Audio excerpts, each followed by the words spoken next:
each of us has become very specialized in different fields, so it is difficult to know some of the things that we do, because of these specializations. So my lab has been working in diabetes and kidney disease for many years before, and I have to switch it to eye when I switch my job in between. So the job demands the research, it pays. So it's a new research for us. So we'll be talking about diabetes and the protein that we identified when we are doing diabetes and other kidney, that what are the genes? This is completely basic science and the molecular things. So I'll be talking more general things at that, what we do. So we were looking at genes that are up or down regulated by diabetes and under hyperglycemic conditions. So at that time, we identified many genes, and one of the genes is called the thyroredoxin interacting gene.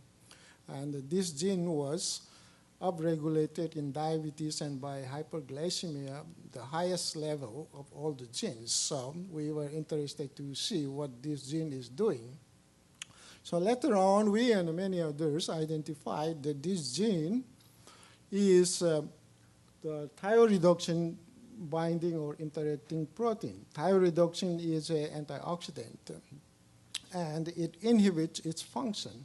So it causes oxidative stress in the system, and it is also later known as the pro-inflammatory protein and the pro-apoptotic.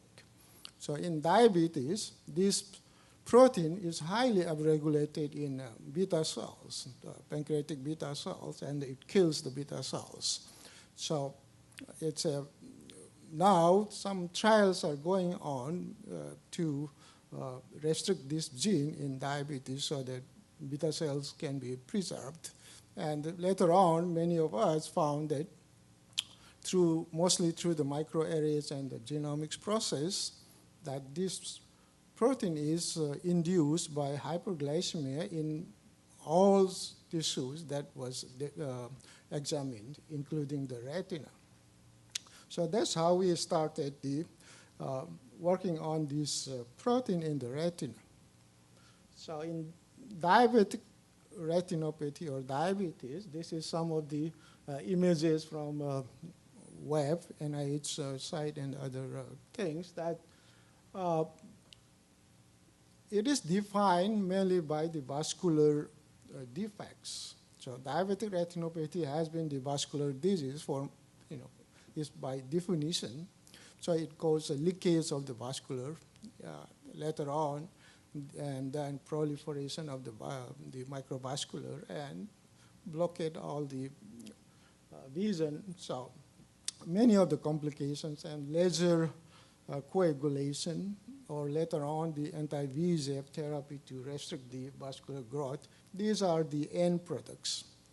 So recently, it has been recognized that once some of these dysfunctions or these clinical symptoms comes up, then you cannot do anything because there's been damage. Retina being part of the CNS, the nervous system.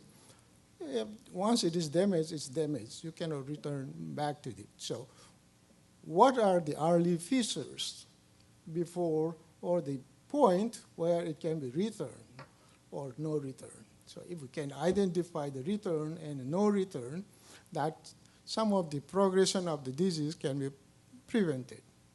Even the diabetes control trials, complications and control trials have shown that glucose control is the best way to control the progression of diabetic retinopathy. But once diabetes is established, controlling the glucose is very difficult.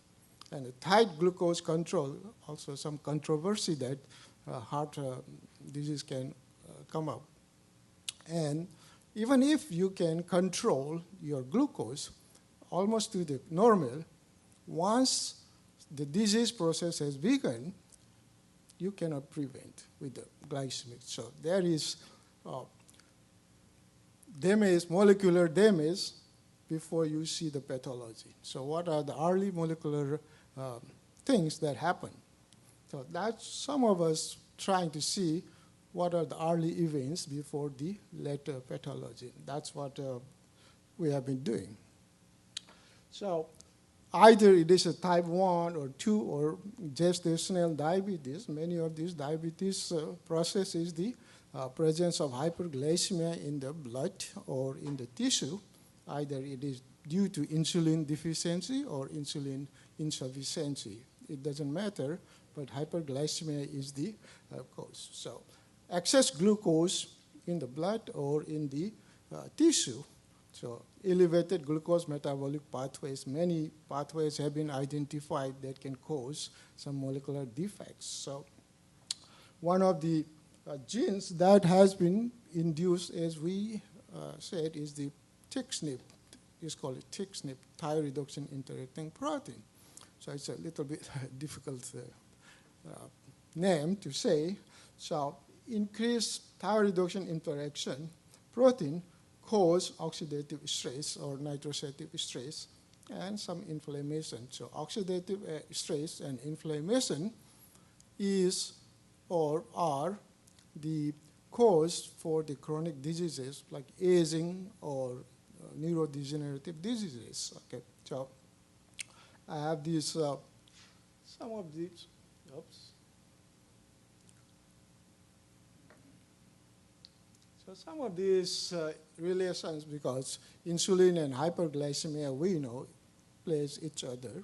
And now we think that TXNIP also is there. These three might play among themselves. So it needs a lot of explanation, but we'll just leave it there. So how does this protein cause oxidative stress? Many have been worked out that this protein, TXNIP, this binds to the thyroreductin. It has a thiol group, means sulfur cysteine groups. So it cross-links to them, and it blocks its function. Initially, it can activate the antioxidant capacity by increasing oxidative stress. So without oxidative stress, you cannot have antioxidant. So that is the feedback. But in the long run, it's going to induce oxidative stress and inflammation. So we do is, it's a type 1 diabetic model in the rats by injecting streptozocin that kills the beta cells, so it has hyperglycemia. So that's a type 1 model. So you have, after 1 month or 2 months, we sacrifice the animal C molecule by Western blot or PCR or immunohisto. So TXNIP is increased in the diabetes than the normal. So this is how we analyze how it is. Okay. So it can, in vitro, also it can be increased by high glucose in endothelial cells, rat and human cells. So this is very sensitive to diabetes. So if you look at the tissue sections after sacrificing the animals, that the thyroreductin interacting protein is increased, and that is associated with some of the changes in the vasculature. So basement membrane thickening is one of the early signs in diabetes. And then also some neuronal cell death by caspase 3 in the ganglion cells, as well as some of the inner nuclear layer area. And then the expression of GFAP, that is one of the marker for Mueller cell in the retina, that activation of these things. So some of the changes occurs very early in the retina in diabetes. This is just much before we can see any of the vascular changes. Vascular change in these animals will take about 8 to 12 months. Okay. So in these animal models, we really don't have the animal disease, human disease, because they die before any of these comes. So we work with only the early symptoms, okay, not the late ones. So this is, again, many of the inflammatory molecules are activated here. So when you silence these genes, so then this increase can be reduced, meaning this by blocking the TXNIP silencing, this is intravitreal injection of these inhibitors, that's the siRNA. But this is it's called a TGS, is a different method than what most people do it. That's a transcriptional gene silencing, okay? At the transcriptional level, not at the mRNA level, at the gene promoter, okay? It's a little different thing. So it can also block the inflammatory expression and some cell death in the pericytes, because in the diabetes, early sign is the death of the pericytes in the blood vessels that can cause the vascular leakage and other things. So we saw that TXNIP causes oxidative stress and pericyte apoptosis, cell death in these cells in the culture, actually. By silencing, we can prevent. So DNA break by comet assays or some of these the nuclear staining or phase 3 activation. So cells do die under hyperglycemia and excess TXNIP expression. So in the retina also, what we are looking at is that TXNIP expression and inflammation, that is iNOS, is inducible nitric oxide. That is one of the genes that induce oxidative stress, and many of the neuronal genes that are responsible for neuronal survival and neuronal signaling that are also activated, meaning that there is a neuronal damage. So earlier it was the vascular damage that is defined the diabetic retinopathy, but now there is a group of people, scientists, that actively pursue that these early defects are the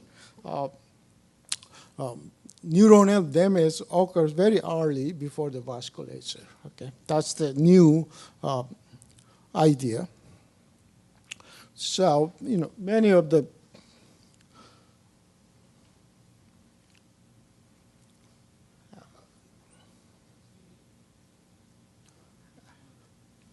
now no signal.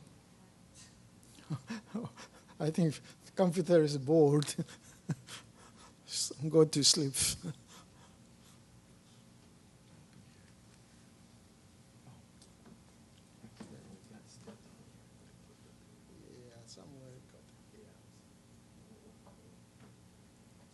So many wires, I don't know which one goes where.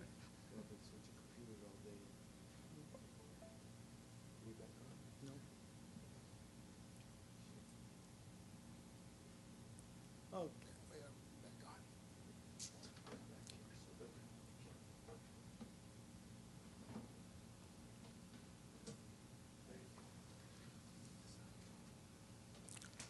Anyway, the idea that the disease progression in chronic disease is the mitochondrial basis of disease. That is the bioenergetics, because mitochondria is the source of your metabolism, bioenergetics, and many of the cellular functions. So when hyperglycemia or oxidative stress or inflammation occurs, one of the targets is the mitochondria. So there's a damage in mitochondria and bioenergetics shortage. So because CNS or the retina being a neuron, it needs to be fired all the time. Glucose and oxygen has to be consumed all the time, and the ATP has to be generated all the time, even when we sleep, right? So mitochondrial damage has been conceived as one of the events in this disease progression. So to maintain the mitochondria is important in the neurons because they are not dividing, they are not regenerating. So I have to maintain the mitochondrial number and the function. So one of the mechanisms to remove is the autophagy or mitophagy. And to regenerate is the biogenesis. So how to balance these two? That is the important thing. So in diabetes or any neurodegenerative disease, Parkinson or Alzheimer's or glaucoma, all these involve the defects in mitophagy and transport. Okay. So here we see a lot of the TXNIP is increased and siRNA can silence. So GFA is the mural cell reactivity can be measured. And there are a lot of punctae.